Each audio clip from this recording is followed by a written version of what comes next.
안녕하십니까, 레피드입니다. 3월 26일 두산중공업 보도록 하겠습니다. 먼저 증시 보겠습니다. 코스피 0.01%, 코스닥 0.3% 상승했고요. 큰 변화는 없었습니다. 근데 이제 코스피는 오늘 수급이 외국인 투자자 5,500억, 그다음에 기관 투자자가 1,278억 정도 매도하면서 둘 다 또 양매도를 크게 진행을 했고요. 코스닥 같은 경우는 외국인 투자자, 기관 투자자 둘 다 양매수했습니다. 계속해서 증시 분위기는 상승, 하락 크게 움직임 없이 그런 박스권 안에서 계속 유지가 되는 것 같고요. 나머지 해외 증시도 비슷하게 좀 움직이는 것 같습니다. 그래서 미국 증시도 크게 움직임 없이 계속 장중에서도 올라갔다가 떨어졌다가 좀 이렇게 크게 흔들리는 모습이고요.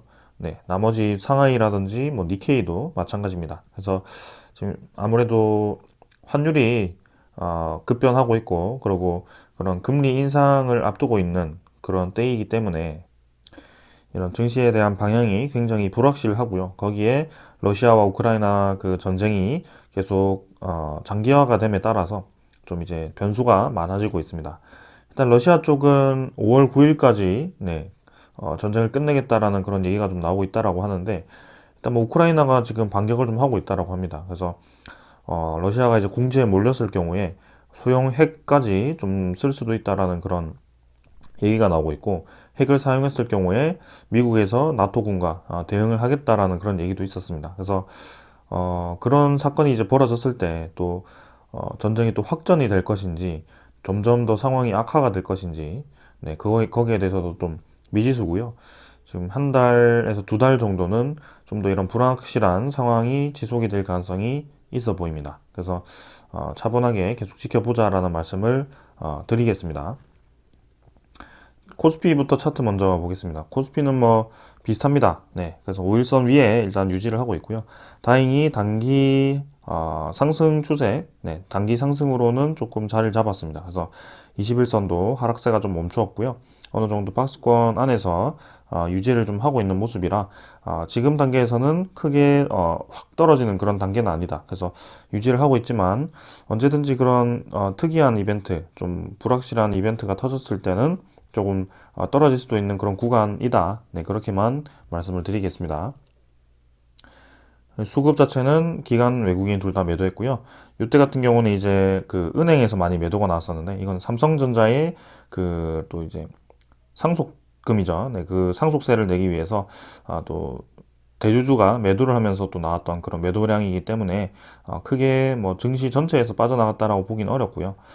그렇게 보입니다. 그리고 기관 외국인 투자자는 계속해서 코스피에 들어온다라기보다는 전체적으로 빠져나가는 모습이고요. 네.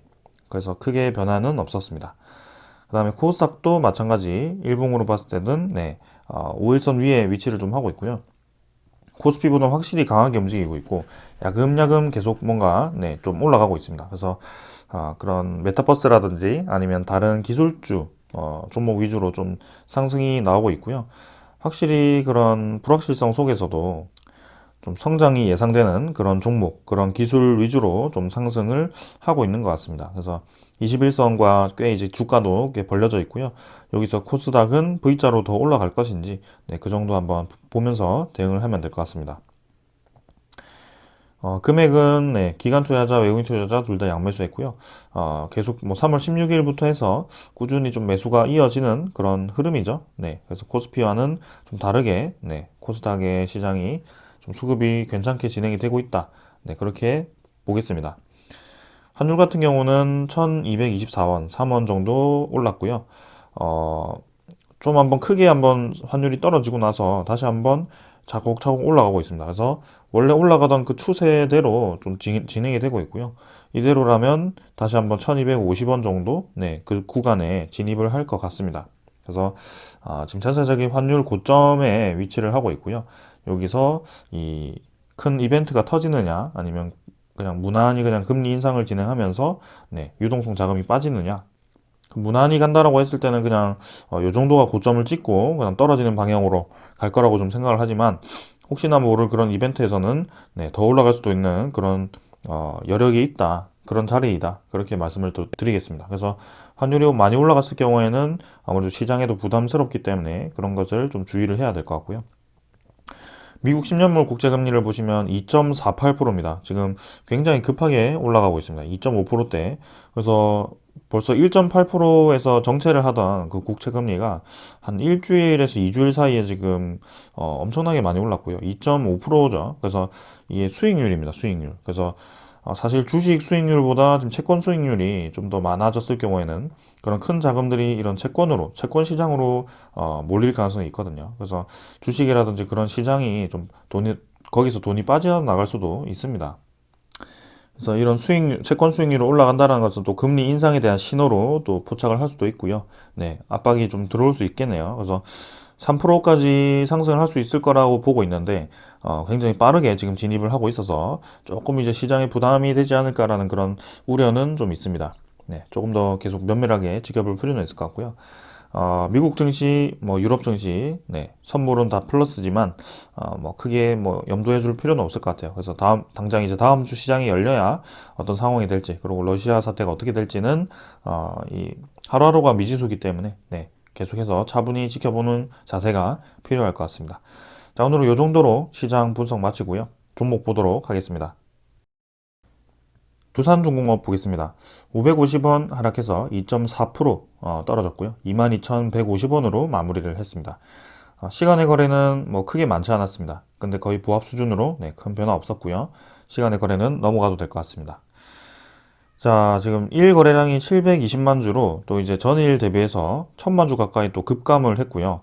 여기서 이제 점진적으로 거래량이 붙어주면서 좀 이제 네, 마지막까지 힘을 주면서 정구점을 좀 뚫어주기를 바랬는데 아무래도 또 금요일이기도 하고 그 다음에 전체적인 시장 분위기가 뭐 크게 좋지 않다 보니까 또 이런 식으로 두산중공업 거래량이 또 감소를 하면서 뭐 550원 정도 네, 하락을 했습니다. 그래서 아직까지도 뭐 고점 위치에 유지를 하고 있고요. 뭐 크게 많이 하락했다라고 보기도 무리가 있기 때문에 뭐 좀 더 시간이 필요할 것 같고 다음 주 시장에 열렸을 때 거래량이 좀 붙어주면서 그대로 이제 밀고 나가는지 아니면은 거래량이 점진적으로 감소를 하면서 뭐 좀 빠지는지 뭐 그런 것들도 좀 주시를 해서 볼 필요는 있겠습니다. 이렇게 이제 거래량이 한 3천만 주 가까이 터졌을 때는 확실히 10% 가까이 이렇게 두산중공업이 뻗어주는 그런 모습이 있었기 때문에 이번에도 그런 날이 올 것인지 한번 체크를 해주면 될 것 같고요. 다음 주에는 이제 이벤트가 있죠. 화요일 3월 29일에 아이고 다른 종목이 죄송합니다. 3월 29일에 화요일에 두산중공업의 주총이 있습니다. 그래서 거기서 이제 의결이 될 거고요. 안건들이 의결이 될 거고 두산중공업에서 두산에너빌리티로 이제 사명 변경 승인을 할 것입니다. 그래서 우리가 뭐 그때 이제 좀 걱정을 하던 우려를 하던 물적 분할에 대한 얘기는 사실 뭐 크게 네, 들리는 소식은 없습니다. 네, 그리고 물적 분할이라는 것은 좀 과장된 이야기 같고요. 어떤 몇몇 분들에 의해서 그런 얘기가 나와가지고 저도 이제 물적 분할에 대한 가능성을 좀 다루기도 했는데 사실 거의 없을 거라고 보고 있습니다. 그래서 이미 유상증자도 진행을 했고 유상증자 대금을 가지고 두산중공업에 대한 그런 5개년도 이상의 그런 계획을 짠 상태에서 진행을 하고 있기 때문에 네, 충분히 뭐 굳이 그리고 물적 분할을 해서 신사업부와 지금 기존의 사업부를 뗄 필요는 없습니다. 지금은 기존 사업과 신사업이 둘 다 잘 나갈 수 있는 그런 모습이 있기 때문에 충분히 이제 두 개 합쳐가지고 시너지를 낼 가능성이 크고요. 지금 따로따로 볼 수가 없는 구조거든요. 네, 신사업 중에서도 네, 아직 수소라든지 그런 풍력 같은 경우는 아직 매출이 좀 고정적으로 안정적으로 잡히기 위해서는 시간도 필요하기 때문에 굳이 그 경영진에서 무리해서 물적 분할을 할 것 같지는 않습니다. 네. 그래서 뭐 LG라든지 LG 에너지 솔루션, LG 화학에서 이제 분사를 한 경우에 물적 분할을 한 경우에는 이미 LG 에너지 솔루션이 꽤나 이제 수익이 나고 있었고 자리를 잡았었습니다. 그때는 그래서 연평균 성장률도 확실해진 상황에서 그렇게 물적 분할을 한 것이지 이렇게 두산중공업처럼 아직까지는 사업이 자리 잡기 위해서 조금 더 시간이 필요한 상황에서 굳이 무리하게 네 그렇게 물적 분할을 할 필요는 없다라고 저는 보고 있습니다. 그리고 사명을 변경한다라고 이렇게 공지를 미리 해놨기 때문에 물적 분할에 대한 가능성은 거의 0%대라고 저는 생각을 하고 네, 큰 걱정하지 않고 자 다음 주를 맞이하면 될 것 같습니다. 그래서 그 이벤트가 있고 이제 3월 29일에 물적 분할이 있고 그 다음에 3월 31일에 이제 마지막 1WR 거래가 있습니다. 그래서 4월 1일부터는 이 1WR 두산 신주입수권부 사채가 이제 이 두산중공업이죠. 네, 그게 거래 중지가 됩니다. 4월 1일부터. 그렇다고 해서 이제 행사를 못 하는 건 아니고 거래 정지가 되는 거고 행사를 할 수 있는 것은 또 4월 5일까지였나요? 4월 4일까지였던 것 같습니다. 그래서 웬만하면 이제 3월 31일 정도에 이제 그 1WR을 들고 계시는 분들은 정리를 하시거나 아니면은 행사를 하시는 게 좋을 것 같고요. 이미 이제 두산중공업 가격이 꽤나 올라와 있기 때문에 그 두산중공업 워런트 가격도 꽤나 이제 올라와 있는 상태입니다. 근데 다음 주 마지막이까지 두산중공업 주가가 올라가 준다면 아무래도 워런트 가격도 같이 올라가겠지만 뭐 거기에 대해서는 크게 예상할 수 없는 범위이기 때문에 넘어가도록 하겠습니다. 자, 그래서 뭐 차트 보면 뭐 크게 문제 없습니다. 그래서 바닥 라인, 상단 라인 이렇게 볼 수 있고요.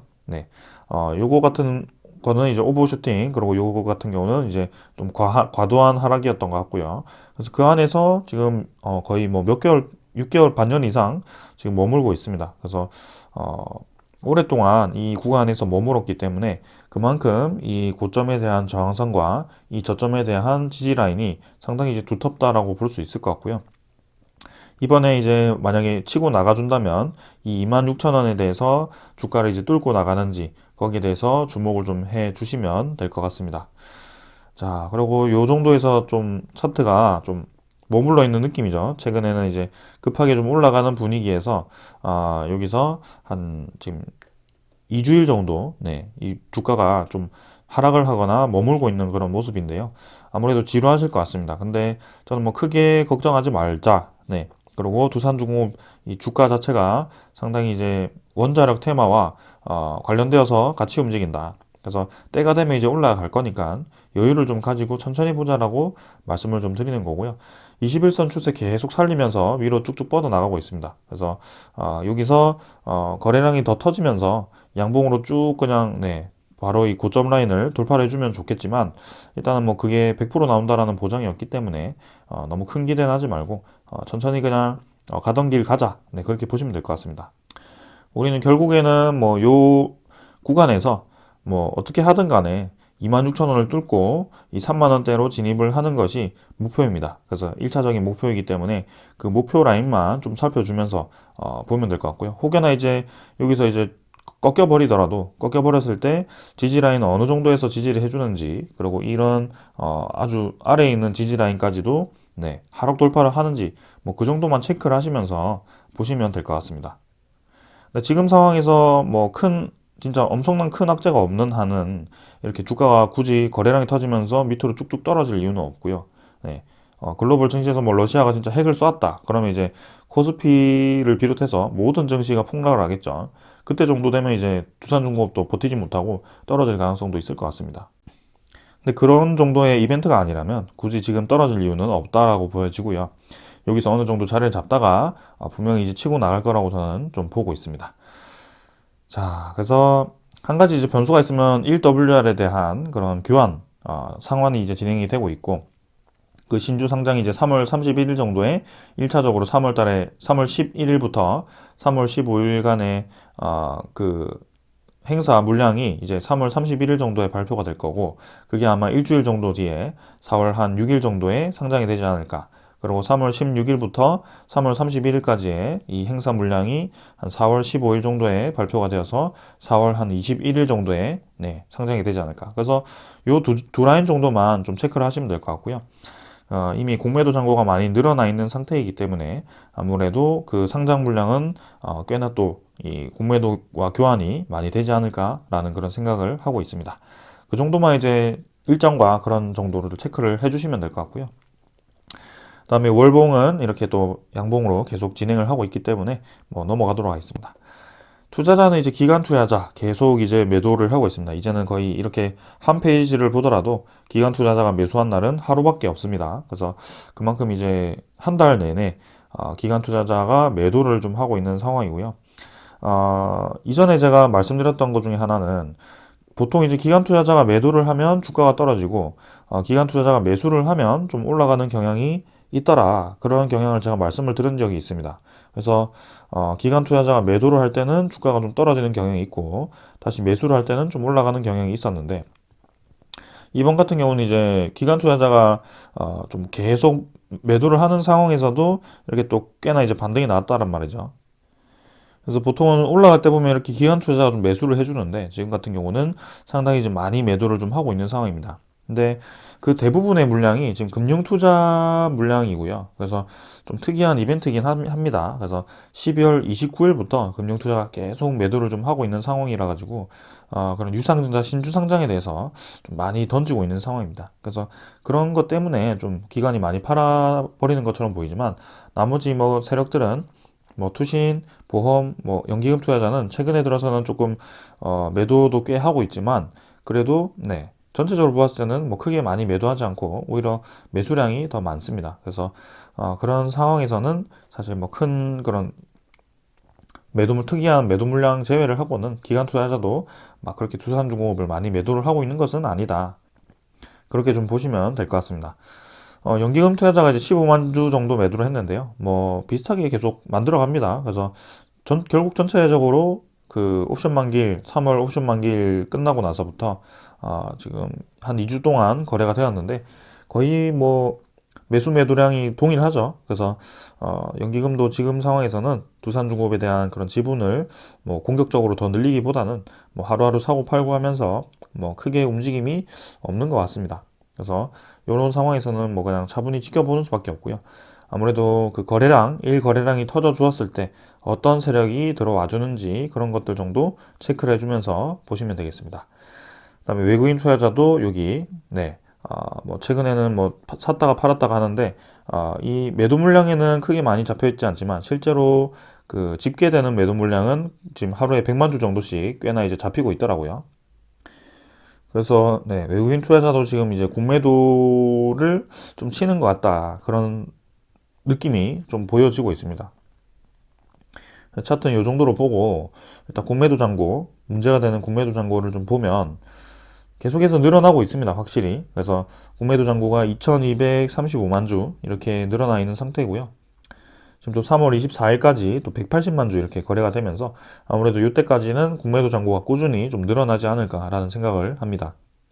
그리고 1거래는 뭐 54만 주 정도로 어제 같은 경우는 좀 줄었죠. 그래서 신규 공매도 거래가 이대로 줄어드는지도 좀 봐야 될 것 같고, 하지만 아직 그 워런트에 대한 상장 이벤트는 남아있기 때문에 아직도 공매도와 그 대차 거래가 활발하게 좀 진행이 되고 있다. 네, 그렇게 보시면 되겠습니다. 자, 그래서 두산중공업에 대한 그런 대차 잔고 한번 보시면, 자, 체결이 또 300만 주, 상환이 96만 주 되면서 또 체결량이 더 많았습니다. 그래서 최근에 이 대차 잔고의 체결량을 보시면 또 상환하는 세력과 또 체결하는 세력이 또 다른 느낌이 좀 들고 있고요. 새로운 체결 세력이 들어왔다.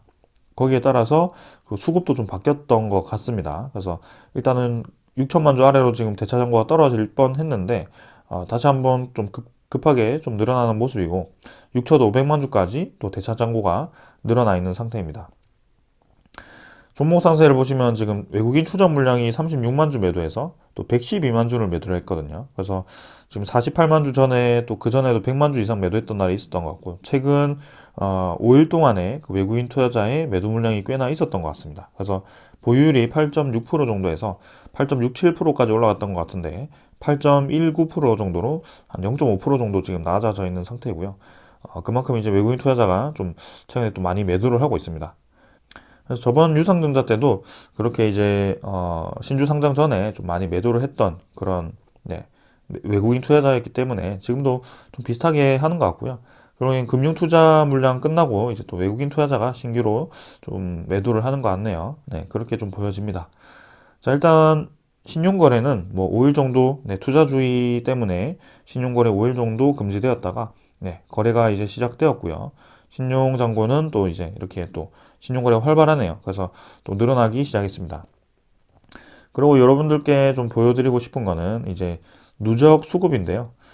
자, 이제 12월 29일부터 유상증자가 발표되고 유상증자를 하겠다라고 공시가 되고부터의 그 수급량을 보시면 일단 외국인 투자자는 네, 이렇게 290만 주, 기관 투자자가 2,800만 주가 잡혀 있는데 그 중에 금융 투자가 2,500만 주를 매도를 했습니다.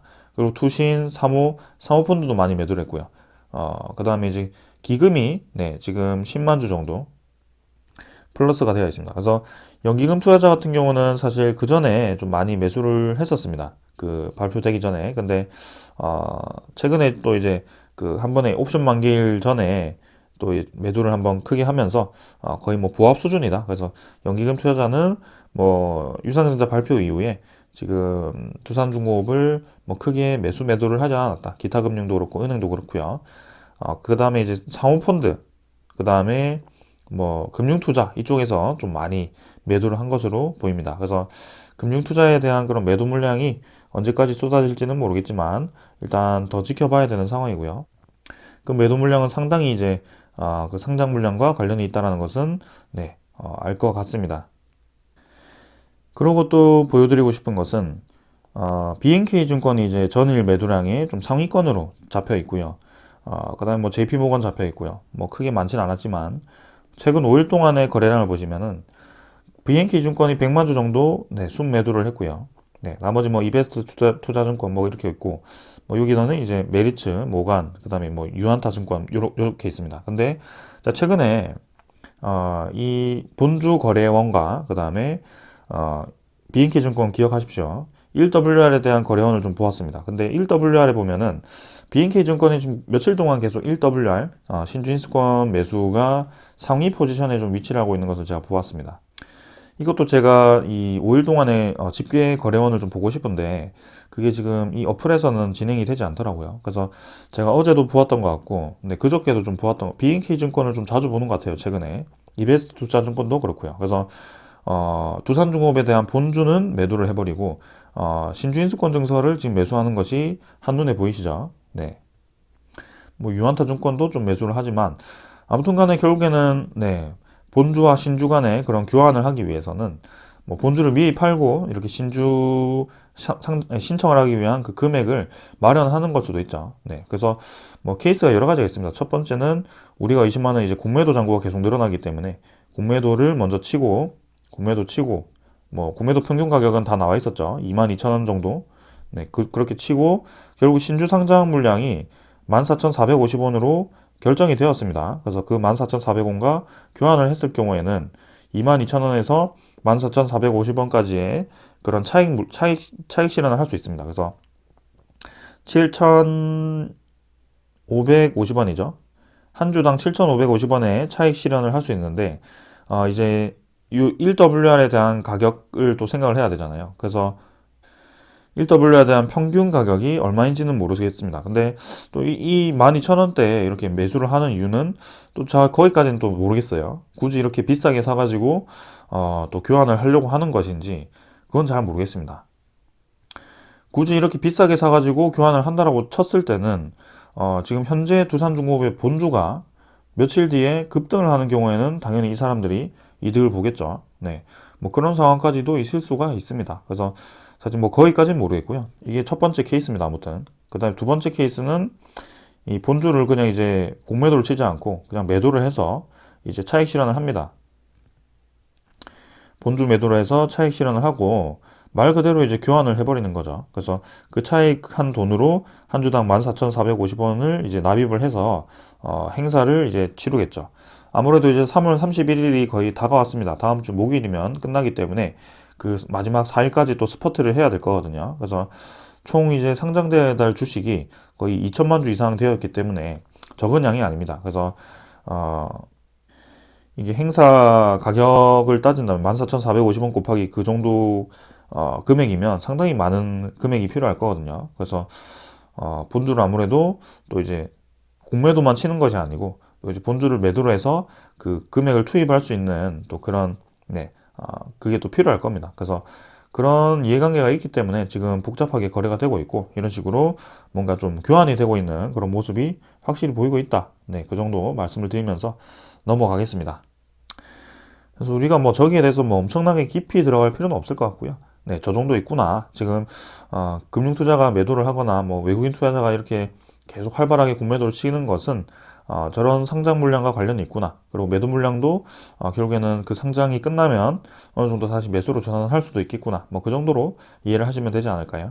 그래서 세력 입장에서도 무턱대고 계속 그 지분을 늘릴 수는 없을 겁니다. 네, 어느 정도는 지분 퍼센트를 유지를 해야 된다. 만약에 내가 두산중공업이 10%를 가지고 있을 때 10%를 유지를 해야 되는데 또 이제 신주인수권 증서를 꽤나 이제 갖고 있었을 때는 이 본주를 그만큼 이제 매도를 하고 또 새로 상장시키는 게 또 네, 그런 방법이 있을 수 있습니다. 이 교환을 하는 과정에서 돈을 벌 수 있는 그런 구조가 된다면 그게 아무래도 공매도가 관련되어 있을 것 같은데 아무튼 네, 그렇게 진행이 되고 있다는 점 참고만 하시면 되겠습니다. 자, 그 다음에 두산중공업 소식을 전해드리겠습니다. 일단 먼저 뭐 아까 말씀드린 두산 에너빌리티 사명을 바꾸겠죠. 네, 거의 확정된 것처럼 보이고요. 사명 바꾸고 이제 SMR 해상풍력 앞세워서 네, 에너지 기업으로 변신을 한다. 그래서 3조 조기 상환을 해서 이제 두산 에너빌리티 사명을 변경하고 이제 신사업으로 이미지를 좀 강화해서 확실히 이제 회사를 방향을 바꾸겠다라는 그런 의지가 보여지고요. 지금 사명 변경에 있어서 또 이렇게 미리 수주를 또 많이 해놨습니다. 그래서 김포열병합발전소도 이제 가스터빈 수주를 진행할 예정이고요. 그 검증한 이후에 그 다음에 수소핵화 플랜트 진행 중이고요. 그 다음에 폴란드 폐자원 에너지화 플랜트도 수주를 했었고요. 사우디아라비아 해수 담수화 플랜트, 그 다음에 주단조 플랜트도 짓습니다. 그래서 그렇게 많이 수주를 해가지고 이제 전년 대비 수주량이 33% 증가해서 7조 3,239억 원으로 수주 잔고를 더 늘렸고요. 그래서 수주 잔고 전체적으로 보면 15조 5천억입니다. 그래서 앞으로 매출이 증가할 수 있는 그런 발판을 마련했고 실적도 증가를 할 수밖에 없는 상황이다. 그만큼 이제 수주 잔고가 많아졌다. 회사가 부채도 많이 줄었고 앞으로 성장성을 이룰 수 있는 그런 수주 잔고가 점점 늘어나고 있다는 점은 굉장히 긍정적입니다. 자, 그래서 에너빌리티는 이제 21년도에 11조지만 네이버 컨센서스 보면은 22년도에는 13조 이상으로 잡혀 있습니다. 매출액이. 그리고 영업이익도 1조 이상 잡혀 있고요. 순이익은 조금 뭐 5천억 정도로 잡혀 있는데 뭐 그거는 부가적인 비용을 제외를 하고 아마 또 5천억을 했기 때문에 아무래도 아직까지도 두산중공업에 대한 차입금이 좀 남아있기 때문에 그 정도 좀 땡겨 썼을 때 네, 그렇게 될 거라고 봅니다. 아무튼 중요한 것은 매출과 영업이익이다. 그래서 점진적으로 이제 연평균 성장률을 가지고 점점 더 증가를 할 가능성이 크다. 네. 그리고 우리나라도 국내 상황도 지금 좋아지고 있다. 친원전 정부가 들어서면서 SMR과 그다음에 대형 원전 사업이 박차를 가하고 있고 원전 가동률을 70%대에서 85% 수준으로 또 증가를 하고 신한울 3, 4호기 건설도 빠른 시일 내에 재개를 할 거다. 그건 아무래도 건설사 설정하고 하면 좀 시간이 걸려가지고 내년 초가 될 것 같은데 아무래도 결국에는 두산중공업이 그 손해를 봤던 그 5천억에서 6천억 정도를 매몰 비용을 이제 회수를 할 수 있는 상태가 되었다는 거죠. 재무 상태가 점점 좋아질 겁니다. 점점 지금도 괜찮아졌지만 점점 좋아질 수밖에 없고요. 네. 그 다음에 SMR도 이제 사업이 유스케일 파워와 이미 협력을 잘 하고 있었고 주요 사업자로 지금 포함이 되어서 여러 프로젝트에 지금 투입이 될 예정이지만 그 이외에도 이제 우리 국내에서도 이미 이제 투자를 진행할 예정인 것 같다. 그래서 이미 이제 SMR 관련해서 뉴스케일 파워도 네, 이렇게 지분 투자를 1,000억 이상 진행을 했고요. 그래서 이제 미국에 12대 시작할 거고 폴란드도 6대, 12대인가요? 6대인가? 폴란드 12대입니다. 그 다음에 루마니아도 네, 꽤나 이제 많은 양을 진행을 할 예정이고요. 원래 또 미국이 6대였던 것 같은데 또 12대로 또 이렇게 얘기가 나오네요. 좀 투자가 또 증설이 되었나요? 네, 그것도 확인을 해봐야 될 것 같고요. 자, 그래서 계속해서 그런 소식이 좀 나오고 있다. 그리고 수소가스터빈과 해상풍력도 이제 전망이 네, 좋다라고 얘기를 하고 있고요.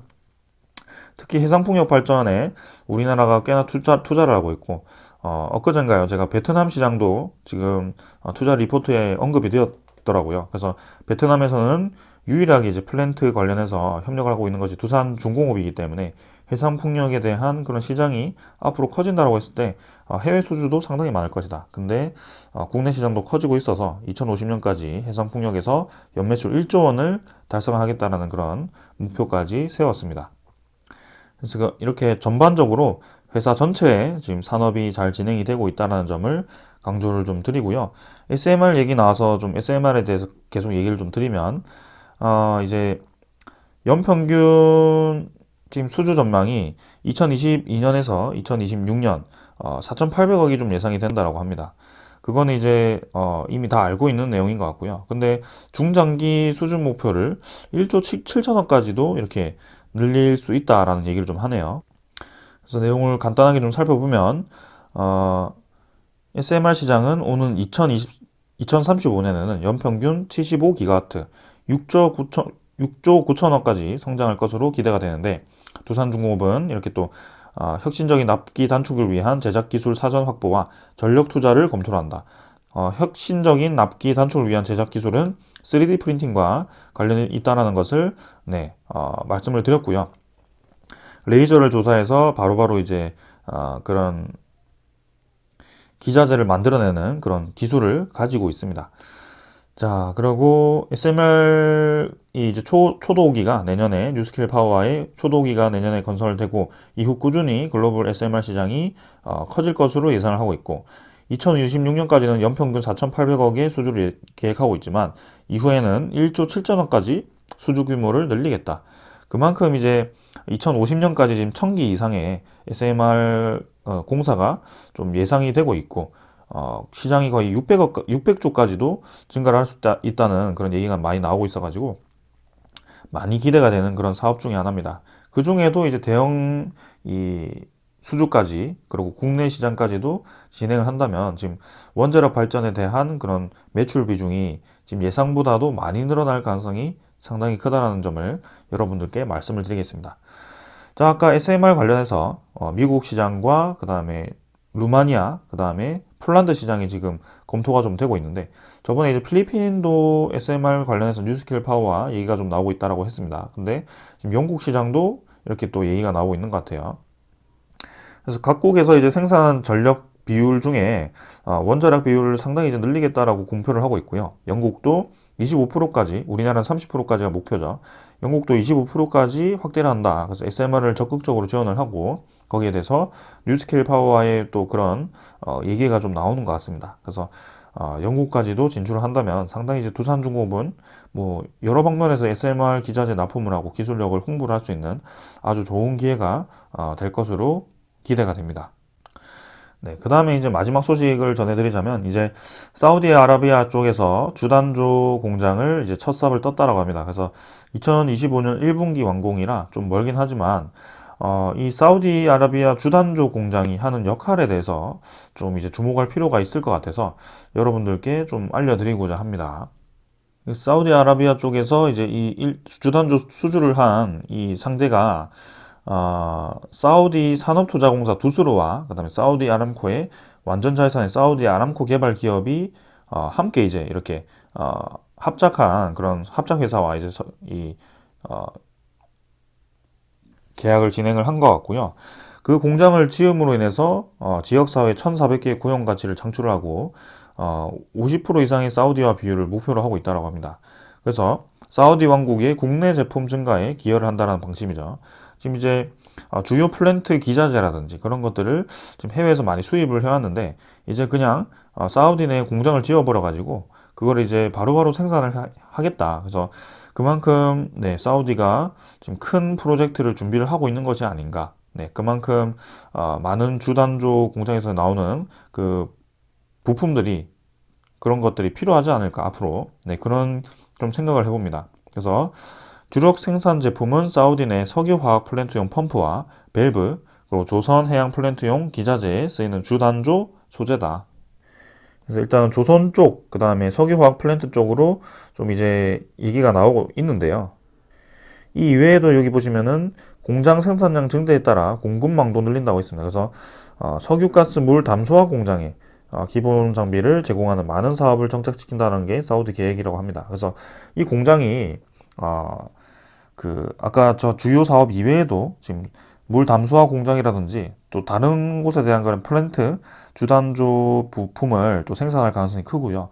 그만큼 두산중공업이 이 사우디 내에 주요한 그 사업에 지금 참여를 했다. 네, 그렇게 좀 보여집니다. 그래서 사우디아라비아와의 또 해수 담수화 플랜트를 대규모로 또 수주를 하기도 했었고, 지금 이제 주단주 공장, 그러니까 사우디 자체로 자체 생산을 할 수 있게 또 그렇게 공장을 지어주고요.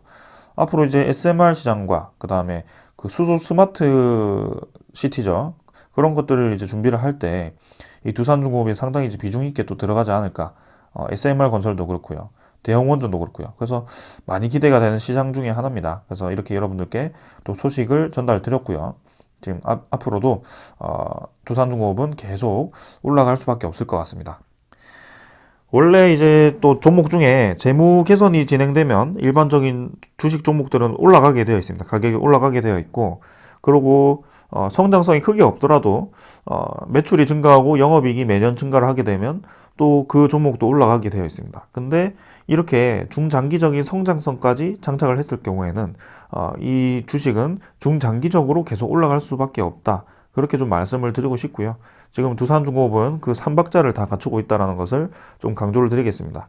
최근에 이제 좀 지지부진한 그런 주가 흐름, 그런 것들은 아무래도 신주 상장이 끝나고, 그리고 원전 테마에 대한 그런 뭐 좀 조정이 끝나고 나면 다시 한번 힘이 받을 것 같은데요.